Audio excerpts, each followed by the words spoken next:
Now Naboth the Jezreelite had a vineyard in Jezreel, beside the palace of Ahab, king of Samaria. And after this, Ahab said to Naboth, "Give me your vineyard, that I may have it for a vegetable garden, because it is near my house, and I will give you a better vineyard for it. Or, if it seems good to you, I will give you its value in money." But Naboth said to Ahab, "The Lord forbid that I should give you the inheritance of my fathers." And Ahab went into his house, vexed and sullen, because of what Naboth the Jezreelite had said to him. For he had said, "I will not give you the inheritance of my fathers." And he lay down on his bed, and turned away his face, and would eat no food. But Jezebel his wife came to him, and said to him, "Why is your spirit so vexed that you eat no food?" And he said to her, "Because I spoke to Naboth the Jezreelite, and said to him, 'Give me your vineyard for money, or else, if it please you, I will give you another vineyard for it.'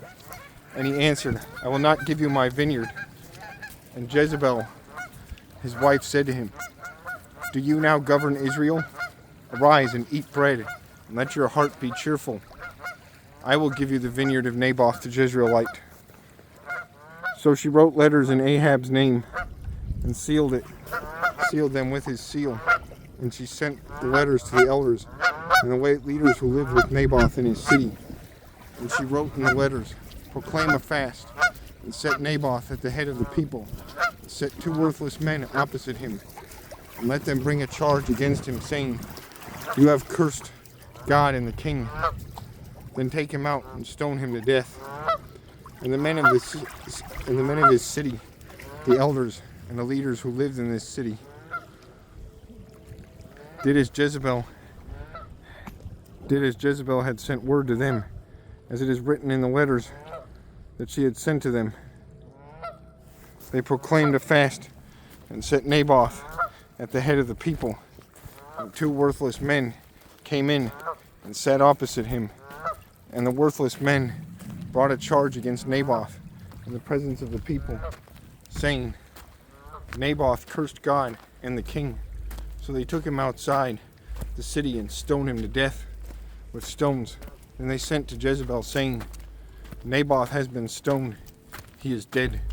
As soon as Jezebel heard that Naboth had been stoned and was dead, Jezebel said to Ahab, "Arise, take possession of the vineyard of Naboth the Jezreelite, which he refused to give you for money, for Naboth is not alive, but dead." And as soon as Ahab heard that Naboth was dead, Ahab arose to go down to the vineyard of Naboth the Jezreelite, to take possession of it. Then the word of the Lord came to Elijah the Tishbite, saying, "Arise, go down to meet Ahab king of Israel, who is in Samaria. Behold, he is in the vineyard of Naboth, where he has gone to take possession. And you shall say to him, Thus says the Lord, have you killed and also taken possession? And you shall say to him, Thus says the Lord, in the place where the dogs licked up the blood of Naboth, shall dogs lick up your own blood." Ahab said to Elijah, "Have you found me, O my enemy?" He answered, I have found you, because you have sold yourself to do what is evil in the sight of the Lord. Behold, I will bring disaster upon you.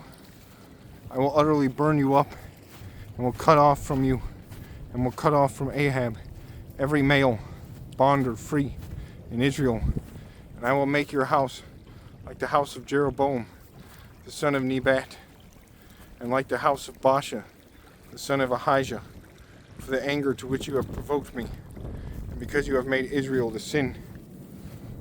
And of Jezebel the Lord said, The dogs shall eat Jezebel within the walls of Jezreel.